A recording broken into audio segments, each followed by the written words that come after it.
नमस्कार साथियों, कैसे हैं आप सभी।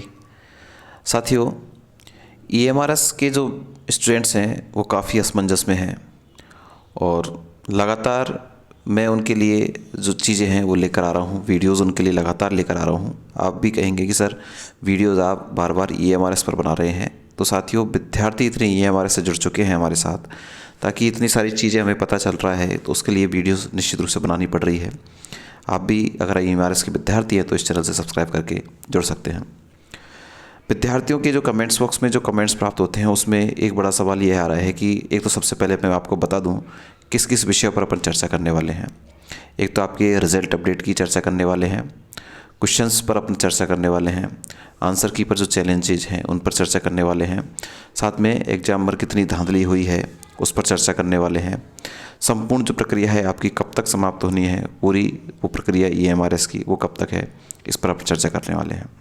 तो साथियों, जो विद्यार्थी चैनल पर नहीं जुड़े हैं, ईएमआरएस से हैं, तो आप जरूर चैनल ज्वाइन कीजिएगा। साथ में टेलीग्राम भी नहीं ज्वाइन किया है तो टेलीग्राम भी आपको नीचे लिंक है, उससे जुड़कर आप जुड़ सकते हैं। साथ में अगर किसी ने भी वोटिंग में भाग नहीं लिया है, पोल चैनल पर डला हुआ है, तो चैनल को सब्सक्राइब करके पोल भी आप कर लें, ताकि आपको पता चल जाए कितने विद्यार्थी आपके साथी हैं, कितने विद्यार्थियों कितने कितने अंक आ रहे हैं। जी हाँ दोस्तों, रिज़ल्ट का तो मैं आपको बता ही चुका हूँ पिछले वीडियो में कि रिज़ल्ट आपका लगभग फरवरी में आना तय है। कारण उसका ये है कि आपको अप्रैल से पहले आपकी जो सारी चीज़ें हैं वो क्लियर होनी है। सारी मतलब आपकी जो पूरी भर्ती है ये अप्रैल से पहले पहले आपकी निश्चित रूप से कंप्लीट हो जानी है। तो फरवरी में रिज़ल्ट आता है तो 1 महीने के समय में आपके डीबी वगैरह पोस्टिंग वगैरह का जो प्रक्रिया है वो कंप्लीट हो जाएगी। तो रिज़ल्ट में ज़्यादा देरी नहीं है। हाँ, विद्यार्थियों को ज़रूर जो विद्यार्थी 80 से ऊपर हैं वो सभी विद्यार्थियों को निश्चित रूप से इसका लग रहा है कि सर रिज़ल्ट कब आएगा। हालांकि नीचे वालों को भी मन में तो रहता ही है कि सर कितना आएगा, लेकिन फिर भी कट ऑफ का एरिया मैं आपको बता चुका हूँ कि कट ऑफ का एरिया 85-90 के आसपास ही आपका कट ऑफ का एरिया रहने वाला है।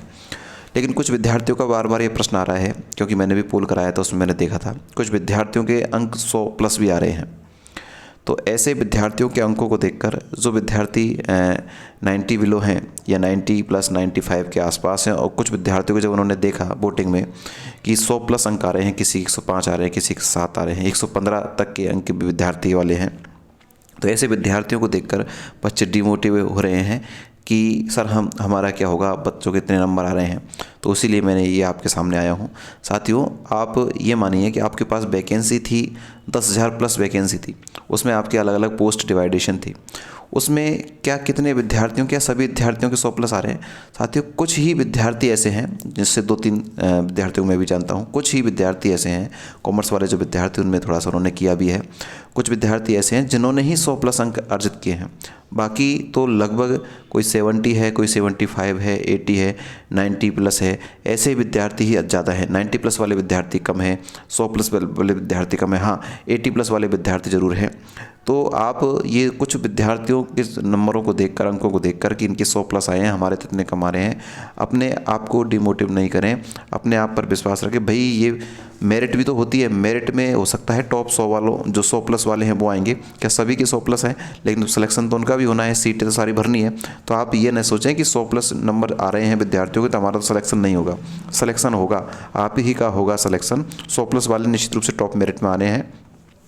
हो सकता है कि उनको जब नियुक्ति दे तो उनको ज़्यादा वेटेज दे दिया जाए, लेकिन नंबर तो आपका भी आ रहा है। अगर आप 85+ हैं, 90 के आसपास अगर आप हैं, तो सिलेक्शन आपका भी है। अलग अलग सब्जेक्ट का, जैसे जैसे टीजीटी की बात करूं, पीजीटी की बात करूं, सब्जेक्ट वाइज थोड़ा सा अंतर आपको देखने को मिलेगा। जिस विषय का पेपर टफ था उसका नीचे भी संभावनाएं रह सकती हैं, है ना। 80 के आसपास, 75 के आसपास भी रह सकती हैं, क्योंकि कुछ विषयों का, जैसे एसएसटी की बात करें तो काफ़ी अच्छा पेपर था, लेवल का पेपर था, तो वहाँ इतना रेशो नहीं रहेगा।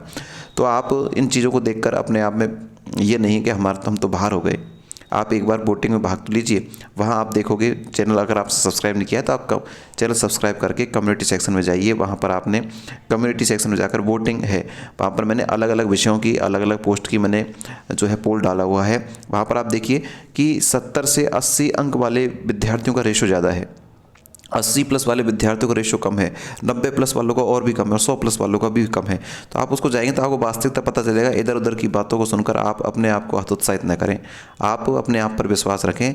और जो विद्यार्थियों के अंक आ रहे हैं, वास्तव में उन्होंने अगर प्योरली सही बताया है, तो आप अगर 80+ भी हैं तो आपकी संभावनाएं पूरी पूरी बनती हैं।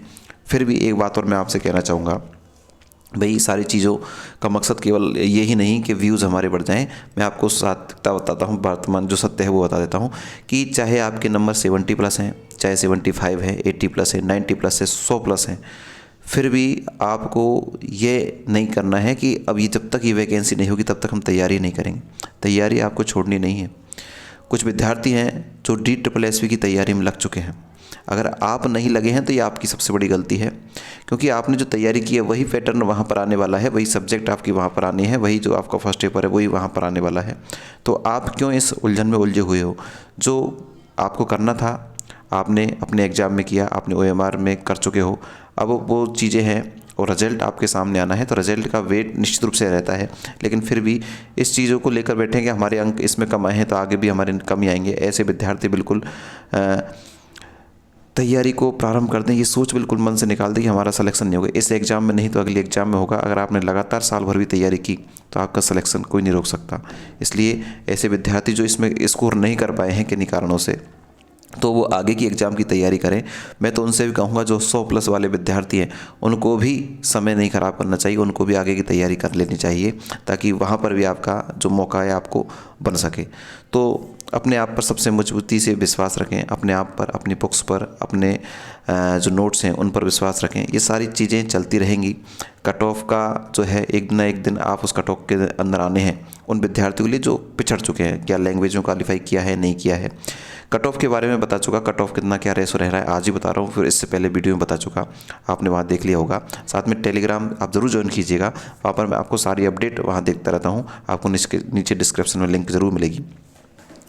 साथियों, रिजल्ट आपका जल्द आने वाला है। ऑफलाइन एग्जाम आपकी हुई थी इसलिए थोड़ा समय तो लगता ही है ऑफलाइन एग्जाम की वजह से, तो आपको ज़्यादा चिंता नहीं करनी है। रिजल्ट आपको फरवरी में देखने को मिलेगा और मार्च में आपकी कंप्लीट मार्च में आपकी सारी प्रक्रिया, नियुक्ति तक की प्रक्रिया आपकी हो जानी है, क्योंकि फिर नया सत्र आने वाला है। नया सत्र में हो सकता है आपकी EMRS की वैकेंसी ही और दोबारा आ जाए, क्योंकि काफ़ी सारी वैकेंसी अभी खाली पड़ी हुई हैं, तो उसमें भी आपको 10,000 के आसपास वैकेंसी पुनः आपको 2024 में देखने को मिल सकती है। वीडियो केवल आप सभी के लिए कि आप बिल्कुल निराश न हो, अपने आप पर विश्वास रखते हुए आगे की तैयारी जारी रखें। चाहे आपने अंक कितने ही अर्जित कर लिए हों, लेकिन आगे की तैयारी के लिए बिल्कुल आप अब सुदृढ़ हो जाएं। आप लगातार आपने जो कार्य किया है उससे और बेहतर करने का कार्य करेंगे तो एक दिन ये कट ऑफ का एरिया आपके लिए छोटा होगा, आप कट ऑफ से आगे निश्चित रूप से निकल जाएंगे। आप सभी के लिए बहुत बहुत शुभकामनाएं। Thank you.